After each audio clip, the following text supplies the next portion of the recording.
এটা হলো উট, এটা জিরাফ, এটা ব্যাং ব্যাং, এটা বেজি, এটা কচ্ছপ, এটা হায়না, ঠিক আছে।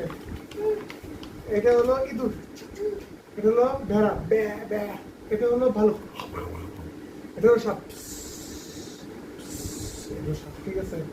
এটা হলো শিম্পাঞ্জি, এটা এটা হাম্বা হাম্বা হাম্বা।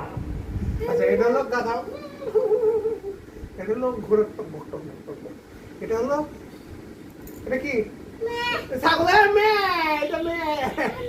এটা হলো সদর, হ্যাঁ হাম্বা, তুই হাম্বা, তুই হাম্বা, তোর বাপ হাম্বা, তোর মা এটা হাম্বা, তোর সবগুলো হাম্বা।